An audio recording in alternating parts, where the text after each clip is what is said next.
कुमार, आप सभी का स्वागत करता हूं। हरियाणा निकाय चुनाव का 2 दिन का समय बाकी है। अभी हम वार्ड नंबर 28 फरीदाबाद में मौजूद हैं। आम आदमी पार्टी के प्रत्याशी सोनू सिसोदिया और आम आदमी पार्टी के कुछ नेता, ऐसा क्या माहौल लग रहा है? पहले बात तो निकाय चुनाव का माहौल तो ऐसा है जी भाई साहब कि एक तरफा मतदान करेंगे लोग, क्योंकि लोगों को चाहिए अच्छे स्कूल, लोगों को चाहिए सफाई व्यवस्था, लोगों को चाहिए इलाज, लोगों को चाहिए अपनी पेंशन, लोगों को चाहिए सम्मान, लोगों को चाहिए फ्री में रजिस्ट्री, लोगों को नहीं चाहिए दबंगई, लोगों को नहीं चाहिए गंदगी, लोगों को नहीं चाहिए अत्याचार। लोग इसके खिलाफ अंदरूनी एक माहौल बना हुआ है। लोग चाहते हैं कि अब की बार केवल झाड़ू, अब की बार केवल झाड़ू। झाड़ू ने ऐसा क्या कर दिया कि अब की बार फिर मैं बताता हूँ।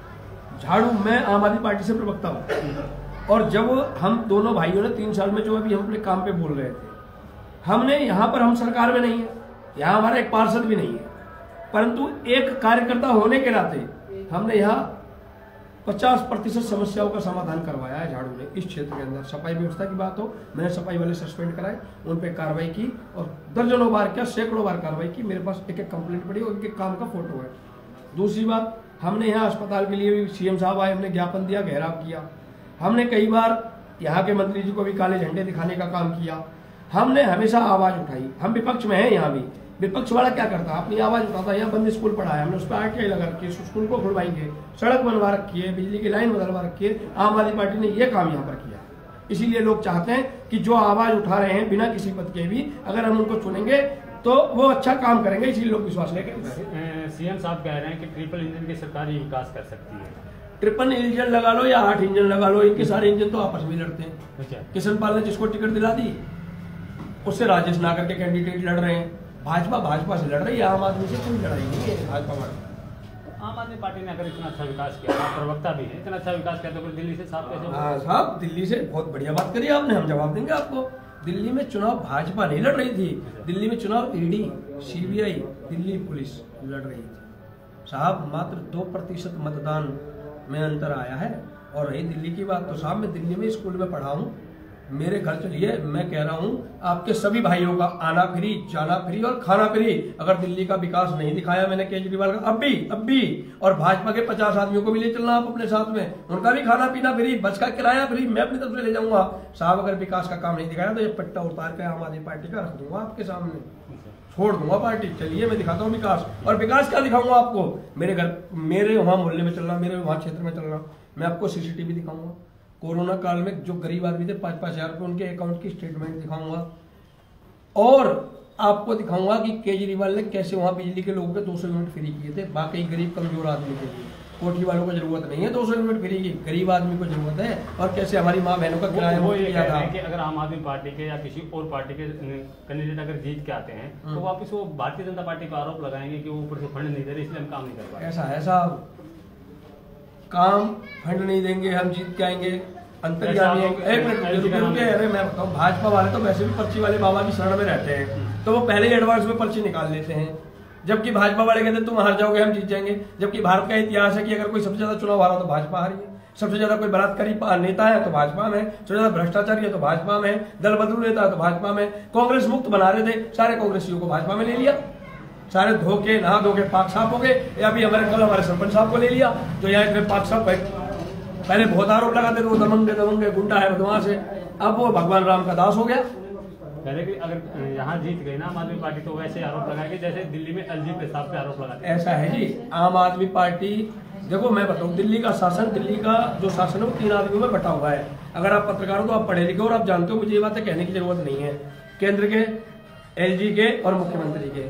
साहब मुझे ये बताइए, अगर एलजी की पावर नहीं थी, एलजी की पावर नहीं थी, जो सीसीटीवी वाली फाइल पे साइन क्यों नहीं कर रहा था एलजी? जब यमुना की बात है, क्यों नहीं एलजी ने साइन किए यमुना सफाई पर? क्यों एलजी राशन को बंद, राशन कर रहा था? आप कह रहे हैं कि एलजी साहब रोक लगा देते थे। हाँ, एलजी साहब के पास इतनी पावर, अब मैं बता रहा हूं, एक सुन लीजिए। तो शराब घोटाले पर रोक क्यों नहीं लगाई? एक के साथ एक पूरी जगह हम बता रहे हैं साहब, हम बता रहे हैं। पहले तो आप समझिए, दिल्ली के शासन में सीएम के पास 30% पावर है। हरियाणा में जो पावर है ना वो 80% है हमारे पास। हरियाणा में हमें किसी एलजी की या किसी पावर की जरूरत नहीं है। ये जो राज्य है वो सक्षम है, आपको पता नहीं बात। अब आपने कि एक के साथ एक फ्री। साहब मुझे ये बताओ, गौ माता कौन है? कौन है गौ माता? गौ माता के नाम पे नारे कौन लगाता है? 5 कदम पे कचरा खा रही है। केजरीवाल 40 रुपए दे रहा था गौशाला में एक गौ माता के लिए। दे रहा था या नहीं दे रहा था? सुप्रीम कोर्ट ने गंगा सफाई पे इनको झाड़ मारी थी कि नहीं मारी थी? क्या आपने केवल घाट धोए और 1200 करोड़ खा गए? मैं नहीं, सुप्रीम कोर्ट कह रहा है। भ्रष्टाचार पर जो 50 आदमियों की लिस्ट आई थी, उस लिस्ट को छिपा के क्यों बैठे रहे? क्यों आज तक काले धन वालों का नाम नहीं खोला इन्होंने? बताओ, वो भी केजरीवाल खोलेगा जाके? बताइए आप। तो फरीदाबाद का माहौल क्या? फरीदाबाद का माहौल एक तरफ है, झाड़ू चलाओ चोर भगाओ। पहले लड़े थे गोरों से, आज लड़ रहे हैं चोरों से। अच्छा दोनों भाई, आप वार्ड नंबर 28 के लोकल नुमाइंदे हैं, तो यहाँ का माहौल देखते हैं, मुख्य समस्याएं क्या क्या सामने आती है? देखिए, ये यहाँ पर जो नगर निगम का चुनाव है, पहले वार्ड नंबर जो 28 था, यह वार्ड नहीं था, पहले ये सरपंच, ये पंचायत का, और अब की बार ये क्या नाम है, पहली बार ये नगर निगम में गया। समस्याएं वही हैं, चाहे ये नगर निगम में बेशक चला गया हो। यहाँ पर जो समस्याएं जो पंचायत में थी कि नाली की समस्याएं थी, सीवर लाइन की समस्याएं थी, रोड की समस्याएं थी, डिस्पेंसरी की समस्याएं थी, ये प्राइमरी स्कूल इतने मतलब ये यहाँ पे एक प्राइमरी स्कूल है वो चालू ही नहीं है, बंद के उसके पैसे खाए जा रहे थे। तो इसी तरीके की समस्याएं, और मैं तो सिर्फ ये कहना चाहता हूँ कि आपके मीडिया के माध्यम से अगर ये नेता और ये जो वार्ड 28 से जो चुनाव लड़ रहे हैं, मैं उन सभी नेताओं से ये कहना चाहता हूँ, नीचे से तो ऊपर तक आपके लोग बैठे हुए हैं, तो आप कॉलोनियों के अंदर अगर पीने की पानी की लाइन तक नहीं ला पाए तो ऐसी राजनीति से आपको संन्यास ले लेना चाहिए, क्योंकि आप काम की राजनीति करने नहीं आए। आप दोनों मेरे सामने जो प्रत्याशी लड़ रहे हैं वो कोई समाज सेवा करने के लिए चुनाव नहीं लड़ रहे, उनकी लड़ाई जो है वो बिजनेस की लड़ाई है। उनके लिए जो चुनाव है वो बिजनेस का चुनाव है, उन्हें समाज की सेवा नहीं करनी। मैं आम आदमी पार्टी ने मुझे प्रत्याशी बनाया, मैं आम आदमी पार्टी का बहुत पुराने कार्यकर्ता था, पार्टी ने मुझे जो सम्मान देकर भेजा, मैं पार्टी का दिल से धन्यवाद करता हूं, क्योंकि हम लोग 17 साल से यहाँ पर इन लोगों से समाज के लिए लड़ाई लड़ रहे हैं।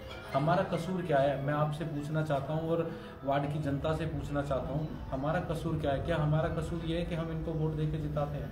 पहले सरपंची थी, पहले एक जो पार्षद सरपंच रहे उनको वोट देकर जिताया कि अब ये विकास करेंगे, उसके बाद दूसरे क्या नाम है सरपंच रहे, उनको जिताया कि अब ये विकास करेंगे, तो उन्होंने कोई विकास किया नहीं। फरीदाबाद में भारतीय जनता पार्टी के 4 बड़े मंत्री के साथ में सीएम साहब भी दौरे कर रहे हैं, रोड शो कर रहे हैं, उनका फर्क तो पड़ेगा ना? देखिए, अगर क्षेत्र में अगर ये सीएम साहब और ये जो 4 मिनिस्टर कल मेरे वार्ड में आए, आप एक बात सोचिए, मेरे वार्ड के अंदर सिर्फ इतिहास में मुझे लगता है कि पहली बार हुआ होगा कि ईवीएम मशीन में सिर्फ 3 बटन है, और 3 बटनों के अंदर अगर पार्टी देखी जाए तो सिर्फ 2 हैं, एक बीजेपी है और एक आम आदमी पार्टी है, तीसरी कोई पार्टी नहीं है।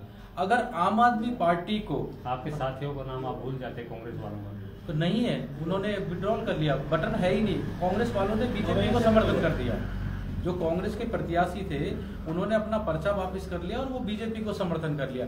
तो आप खुद ही समझदार हैं कि एक सीएम अगर रोड शो कर रहा है वार्ड के अंदर, 4 कैबिनेट मंत्री अगर क्या नाम है जनसभा कर रहे हैं, और 2 राज्य मंत्री अगर जनसभा कर रहे हैं, तो उन्हें खतरा किससे? आम आदमी पार्टी से या किसी और से? इतने समझदार आप भी हैं। अगर वार्ड नंबर 28 में 4 इन्हें मंत्री बुलाने पड़े तो इनकी फाइट किससे हुई? क्योंकि आम आदमी पार्टी के अलावा तो कोई पार्टी है नहीं, तो इनकी सीधी लड़ाई आम आदमी से हुई ना। और आपने देखा होगा अभी एक मीडिया के माध्यम से बीजेपी के प्रत्याशी ने खुद ये बोला है कि मेरी जो लड़ाई है वो लड़ाई आम आदमी पार्टी से है वार्ड नंबर 28 में, और किसी से नहीं है। और किसी से होगी भी कैसे? कोई और हो भी तो सही, उससे लड़ाई होगी ना। तो और बीजेपी के जो यहाँ से प्रत्याशी हैं, क्षेत्र की जनता बहुत जागरूक है, क्षेत्र की जनता ने उनको नकार दिया है। क्षेत्र की जो जनता है उनको पता है कि अगर हमें एक डोमिसाइल पे अगर स्टंप लगवाने के लिए जरूरत पड़ गई तो उन्हें वजीरपुर गांव जाना पड़ेगा एक स्टंप के लिए। अगर वजीरपुर जाने के लिए एक स्टंप के लिए अगर उनको जिता देते हैं, एक तो पहली बात तो वो पैराशूट से उतरे, वो इस क्षेत्र के नहीं है, उन्हें इस क्षेत्र की जो समस्या है वो उन्हें पता नहीं है। ठीक है, अब आप लगा लो कि इस वार्ड की जनता अपने भाई, अपने पड़ोसी, अपने बच्चे, अपने दोस्त, अपने मित्र, अपने बेटे को चुनेंगी, या एक ऐसे प्रत्याशी को चुनेंगी जो जिसकी वोट भी इस वार्ड में नहीं है, जो पैराशूट से उतरा हुआ है, उसको ये तक नहीं पता कौन सी गली कहाँ जाके मिलती है, गली उस गली के अंदर समस्या क्या है, कहाँ वो जल भराव की समस्या है, कहाँ सीवर लीकेज हो रखे हैं, कहाँ पर रोडों पे पानी भरा हुआ है, उन्हें कुछ नहीं पता। किस मेरी माता की गली, किस गली के अंदर कितनी वोट है, किस गली में कौन सा समाज रहता है, उनको कुछ नहीं पता। वो खाली हवा में आते हैं गाड़ियों में और हवा में चले जाते हैं। ऐसा वो लोग कह रहे हैं कि आम आदमी पार्टी कब खास हो गई घोटाले करते करते। देखिए, सबसे पहले तो आज महाशिवरात्रि है, बाबा भोले का दिन है, तो मैं क्षेत्र की जनता को बहुत हार्दिक शुभकामनाएं देता हूं। महाशिवरात्रि की हार्दिक शुभकामनाएं। आपने कहा आम आदमी पार्टी कहाँ चली गई, घोटाले खास हो गई घोटाले का? देखिए, आम आदमी पार्टी जो है वो सदैव आम है, आपको दिखती होगी। घोटाले की बात, घोटाले, भ्रष्टाचार और चोरी छीना झपटी की अगर बात करें तो भाजपा से ज्यादा किसी ने नहीं किया। अब जिस क्षेत्र में खड़े हैं, अभी पहले यहाँ की बात की जाए तो ज्यादा बेहतर है। हम बार बार अपने चुनावी मुद्दों को दिल्ली उठा के ले जाते हैं। दिल्ली में आम आदमी पार्टी थी। यहाँ जहां हम खड़े हैं, यहाँ पे 200 करोड़ का भ्रष्टाचार हुआ एमसीएफ में। अभी एमसीएफ के चुनाव चल रहे हैं, काउंसलर के चुनाव, एमसीएफ के अंदर 200 करोड़ का घोटाला उजागर हुआ, और उजागर होने के बाद उसकी फाइल बंद हो गई। एक भी गिरफ्तारी नहीं हुई, किसी को कोई सजा नहीं हुई, कुछ नहीं हुआ। हम लोग काफी दिनों तक धरने पे बैठे बीके चौक पे, उसके बावजूद वो उजागर होने के बाद भी उस पर कुछ नहीं हुआ। भ्रष्टाचार इस हद तक बढ़ चुका है। देखिए, समय के हिसाब से परिवर्तन होता है। आपने कहा आम आदमी पार्टी दिल्ली में हार गई, परिवर्तन सृष्टि का नियम है।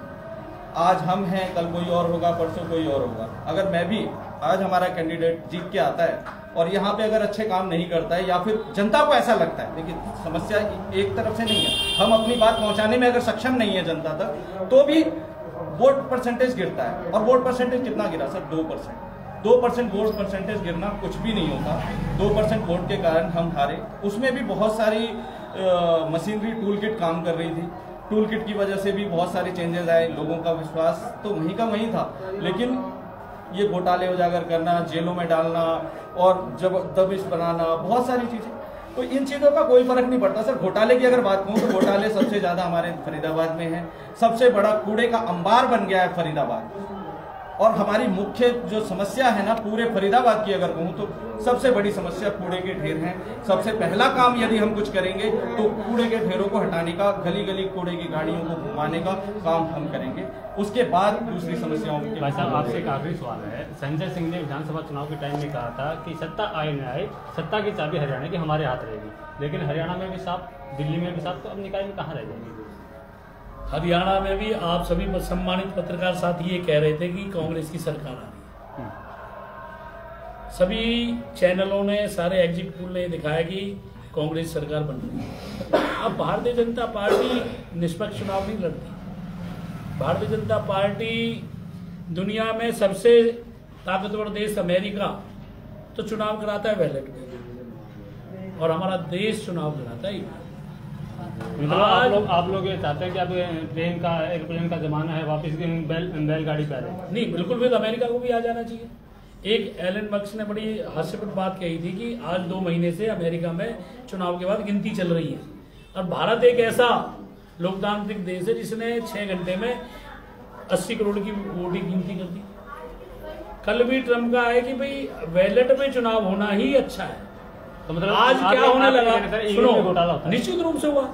आज फरीदाबाद के अंदर जिस तरीके से कांग्रेस सरकार, आम आदमी पार्टी की सरकार दिल्ली में बनी तो ईवीएम में घोटाला हुआ था, या फिर पंजाब में सरकार बनी तब ईवीएम में घोटाला हुआ था। देखो सुनो, जब ये सुनो, इन्होंने जो चुनाव लड़ा, तंत्र मंत्र और यंत्र सबके साथ लड़ा। ईवीएम पे भी हम ये कहते हैं, हम भी कहते हैं कि चुनाव बैलेट में होना चाहिए। ईवीएम पे जब कितनी बार ईवीएम को हैक करके दिखाया, इंजीनियरों द्वारा दिखाया गया, लेकिन पंजाब में जो सरकार बनी या दिल्ली में 2 बार बनी, 1% बहुमत को ये छेड़ नहीं पाए। एक ऐसा प्रचंड बहुमत 70 में 67 सीटें, 70 में 62 सीटें, 117 में 92 सीट आई। उपचुनाव हुए तो 94 हो गई। तो ये जब जनता ने मन बना लिया कि इतनी गड़बड़ी नहीं कर सकता ना कोई, एक लिमिट की है ना, कोई भी धांधली करेंगे तो। लेकिन मैं आपसे निवेदन करना चाहता हूँ कि आम आदमी पार्टी आज भी आम है। आप कह रहे हो आम आदमी पार्टी खास होगी तो इस भाई के पास भी धनबल होता, इसकी भी बहुत बढ़िया गाड़ियां चल रही होती, ये भी नोटों के बंडल फेंक रहा होता, ये भी दुनिया जहान के भंडारे और पता नहीं कितने पैसे खर्च कर रहा होता। आम आदमी पार्टी आम है, आम आदमी की तरह चुनाव करती है, आम लोगों के हित के लिए चिंता करती है। जितनी सुविधाएं हम गारंटी से कहते हैं आपके माध्यम से दिल्ली के अंदर हमने दी। आप देखो, सरकार बनते ही सबसे पहले मेट्रो का किराया बढ़ाया भारतीय। इतनी सुविधाएं देने के बाद सारे मंत्री हार गए, एक आतिश जी को छोड़कर। देखो सुनो, हमने आपको फिर कहा, हमारे साथियों ने कहा कि चुनाव ना, हमने ईडी, सीबीआई, इलेक्शन कमीशन, हम इलेक्शन कमीशन को निवेदन कर रहे हैं कि प्रवेश भरना नोट बांटना। कोई सुनवाई नहीं। एक रात पहले हमारे लेकिन परवेश वर्मा कह रहे थे कि केजरीवाल साहब पंजाब की गाड़ियां लेके आए हुए हैं। सर सुनो, हम पंजाब की गाड़ी लेकर आए हैं, हमारा कहीं कोई एक आदमी नहीं पकड़ा गया, वो ओपन लोगों को बुला के पैसे दे रहा है।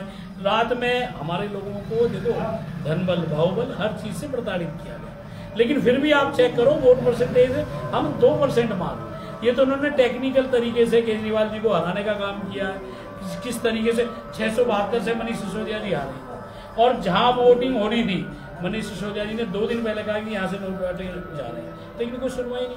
इलेक्शन कमीशन, ये तो आम आदमी पार्टी है जो भारतीय जनता पार्टी के खिलाफ दिल्ली में चुनाव लड़ पाई, अन्य कोई पार्टी होती तो चुनाव लड़ने की हिम्मत ही नहीं करती। सुनो भाई, चलते चलते वार्ड 28 की जनता को कैसे देखते हो? मैं तो अपने जितने भी मेरे वार्ड 28 की कॉलोनी की जनता है, मेरे क्षेत्र की जनता है वार्ड 28 की, सबसे आपका भाई सोनू सिसोदिया इस बार बदलाव के लिए वोट मांगने की अपील करता है। मैं वादा करता हूं आप सभी लोगों को, एक बार अपने भाई अपने बेटे को मौका दे दो। जब मैं कुछ नहीं था तब आपको कोई शिकायत का मौका नहीं दिया, इस बार आप मुझे एक कलम की ताकत दे दो। मैं वादा करता हूं क्षेत्र के अंदर इतना विकास करूंगा कि आपको अपने इस वोट पे बहुत फक्र होगा कि हमने अब की बार जो वोट डाला वो सही इंसान को डाला, अपने को।